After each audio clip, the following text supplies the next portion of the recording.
Thank you for inviting me and giving me the opportunity to present one of the partners of eBrains, namely the European Academy of Neurology.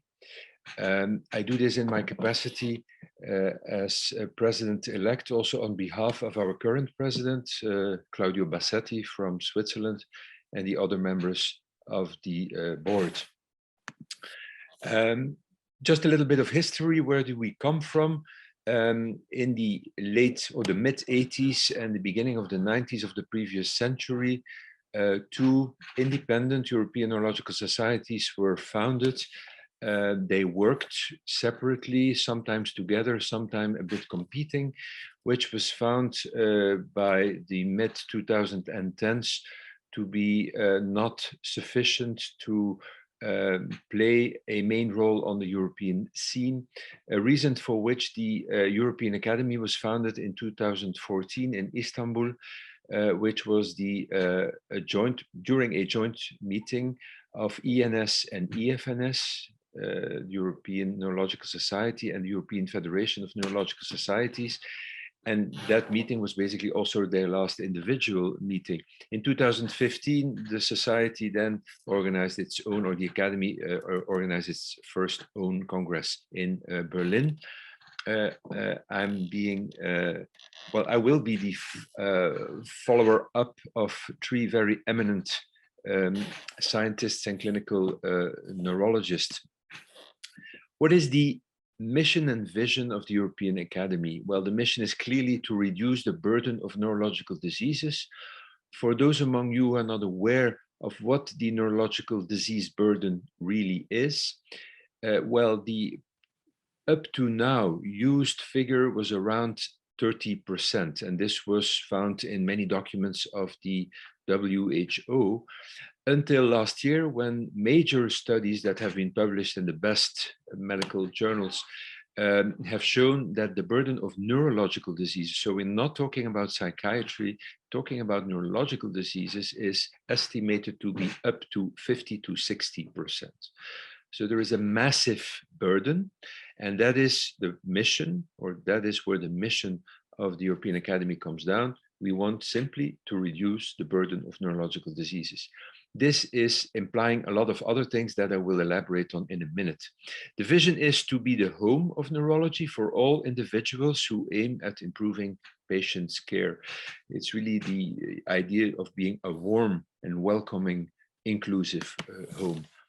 This is the board that I already alluded to with the present president, Claudio Bassetti, and the rest of this fantastic team, consisting of individuals that have merit, that have track records, that have availability, that have empathy to the vision and the mission of the European Academy, coming also from all corners of Europe.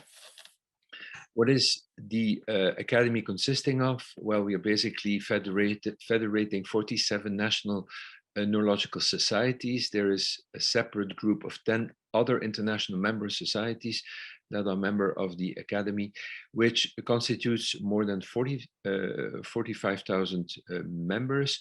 Moreover, more than 4,000 professionals have expressed the interest of becoming an individual member on a personal title, apart from them being members of their own national society. We have 1,600 neurologists and training, and more than 500 students having great interest in clinical neurology. As was already mentioned, the definition of Europe is the WHO definition, which is clearly larger than the European Union. Just to show, and I wanted to bring in this example of showing the relevance of an European Academy for Neurology, referring to what we are all suffering from right now, COVID. We're all affected, but some are more affected than others. Just look at this global map of the number of infections and the deaths due to COVID. And on the other side, the vaccination rate, very unequal distribution, where Europe is doing a very good job together with other developed countries, but countries underdeveloped or in development are doing much less well. I mean, these are staggering figures, really. What has the European Academy done? Well, it has already been mentioned, and it's very nice to do so, and very highly relevant to do so in the context of a eBrains meeting, where data sharing is so incredibly important.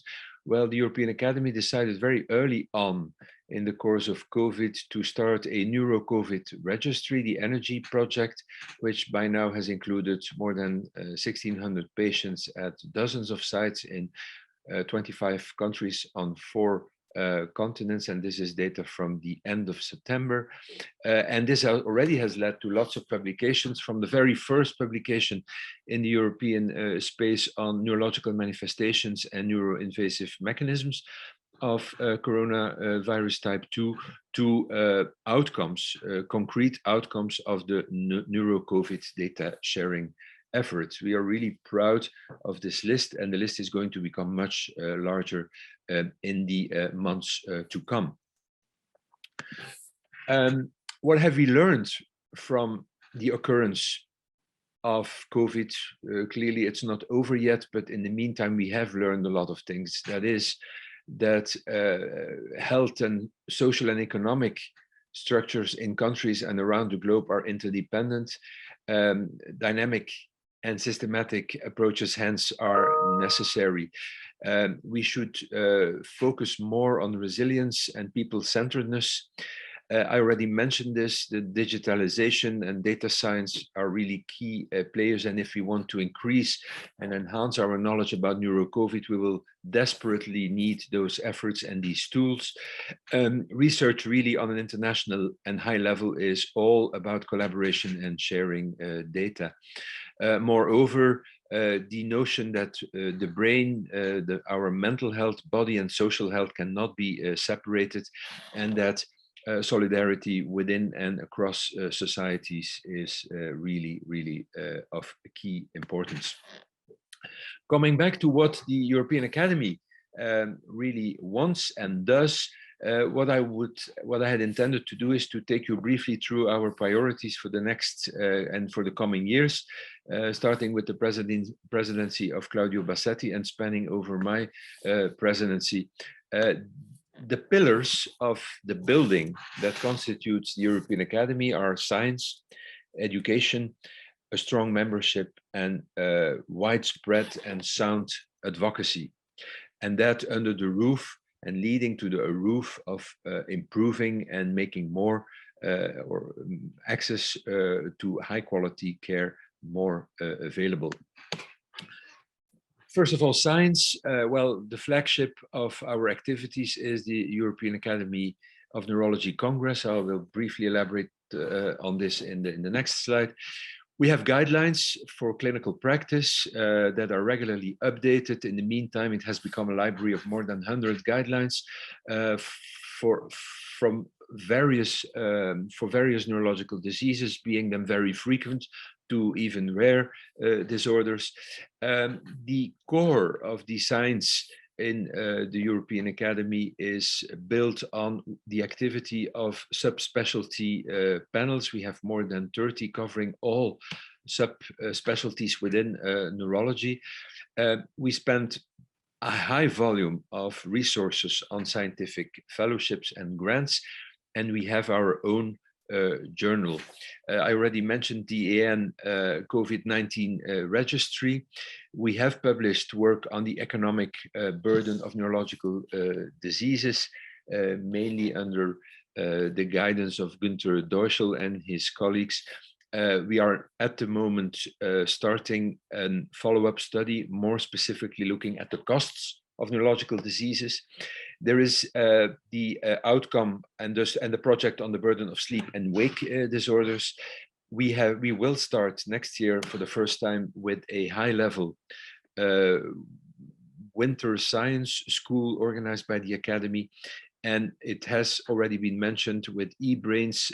We have already started the medical informatics platform pilot, but I'm sure that will be elaborated on further during this conference. So I will not further discuss this. With regard to the Congress, in the midst of the turmoil in 2020 of COVID, we had to decide to move or change the Congress from a physical one to a online meeting.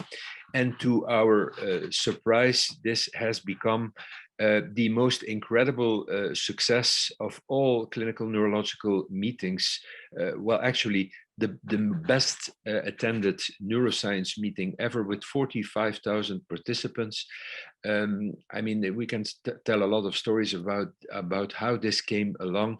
And I mean, it was only possible due to a massive effort of the team in Vienna, and individual board members and a large group of supporting people that made this possible. The idea within the Congress is to continuously innovate using all kinds of media and all kinds of educational and scientific tools to increase the interactivity and to increase the partnership with our audience. Last year, well, I need to mention that with this very big meeting in 2020, the fact that it was free of registration fees was obviously very helpful. In this year, we returned more or less to normal, in the sense that we still had a virtual Congress, but with a fee, which was still 50% bigger than our regular congresses. So in terms of congresses, this is working very well. Apparently, with regards to guidelines that are previously discussed, the idea is that we will prioritize. We have many requests for guidelines, and we cannot deliver an unlimited number of guidelines that are of high quality. So putting priorities in line is very important, but we have brought in all the capabilities of making such guidelines in-house, providing a large support basis of methodology. So basically to support the authors and the authorship of the guidelines. In total, there is 107 guidelines active now within the Academy. 7 new guidelines are underway, and we have a pipeline of 22 guidelines on which there is actively, that are for the moment actively researched. With regard to our journal, it is free of charge for members. Submissions have increased rather dramatically, which has led to an expansion of the editorial team. We are now up to 300 submissions per month. Very short throughput time of 40 days of time to final decision. The impact factor has also continuously grown and is now above 6. We have started with different formats, new formats such as video interviews and publication of the Congress named lectures. And from this year on, we have started also with a couple of special issues, which really provide focus on themes that are deemed to be very important in clinical neurology. With regards to education, apart from the Congress, that is the prime educational event, obviously, we have EAN schools, we have our clinical fellowships, and EAN has worked hard on defining a European curriculum with the definition of European training requirements for neurology that have been used in many European countries for benchmarking purposes, and in those countries in whom there was, or in which there was no such requirements, these guidelines or this training set can now be freely used. However, the main educational highlight is going to be launched next year. Actually, all the preparatory activities have been put in place. It is a massive effort, both in terms of human resources and financial resources. I'm referring to the EAN e-learning platform. And our purpose is no less than becoming the prime international forum for neurological education, and really the platform or the resource that all neurology trainees and neurological professionals are supposed to and encouraged to use frequently. With regards to membership, I will be very short. Any strong academy needs a strong membership. Apart from the institutional members that are national societies, we think that individual membership for those professionals who are really propelled by our purposes, by our mission and vision, should become stronger. At the same time, we have a focus on highly talented and accomplished people within the professional world of neurology. These are the ones who become fellows of the European Academy. The idea is that this would have the same or a higher stature than any other fellow in neuroscience. At the same time, we think it is extremely important to think about the future and the ones who bear the future, namely our residents and research fellows. I must say that the RRFS is probably among the most successful subunits within the European Academy. In no time, they have come from a very modest membership to more than 1,100 members from 33 countries. They're very active during the Congress and also outside our Congress activities. We do have a gender and diversity task force, and we have recently established a mentorship program that is basically completing our activities within the membership department. With regards to advocacy, we think it is more important, and we should pay more attention to the voice of our national and also specialty or subspecialty societies. We have lots of memoranda of understanding with the subspecialty societies. We think it is extremely important to work with them. We are in no competition. We are a general neurology academy, and we respect and think it is extremely important to value the work of subspecialty societies. But we think that a very strong general neurology academy together with these subspecialty societies can make a difference on the international level. We also have international partners. The patient organization is obviously of prime importance. We work very closely with EFNA. We work with the European Brain Council, the World Federation of Neurology, the WHO, and obviously eBrains that is organizing this meeting. We have restructured our office in Brussels.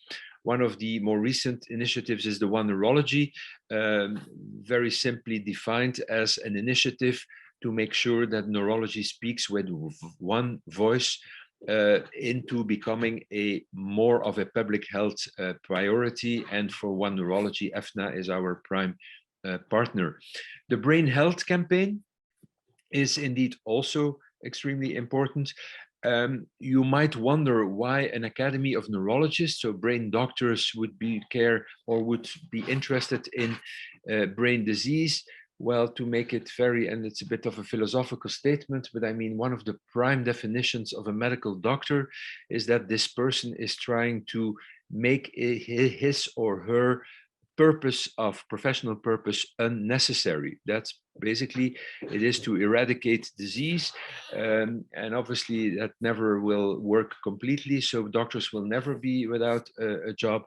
But I think if you think it through, it is extremely important from a societal point of view, but also from the point of view of European Academy of Neurology, to be dealing not only with decreasing the burden of disease and taking care of patients, but also to be actively involved in the current discussion on what exactly brain health means and how it should be pursued.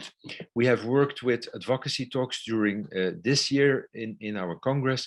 These talks were very successful in terms of the number of times they were shared. The advocacy talks were basically talks on a layman's level, trying to bring the relevance and the importance of dealing with neurological diseases to a more general public. Let me just end here by saying a few words on our interest in brain health. Well, it is, as we see it, the promotion of the resilience of brain structures and the prevention of neurological disease. We still have a very incomplete understanding of what the determinants of brain health are, and to be even more, or to put it even more on a problematic level, there is no unified definition of what brain health really means. So the first thing on the agenda is to talk with all our international partners and stakeholders just to make sure that we are talking about the same thing. That's the one thing that needs to be done. And the second thing is obviously define the key determinators of what brain health means. It is basically and mainly about disease prevention, but it may be more.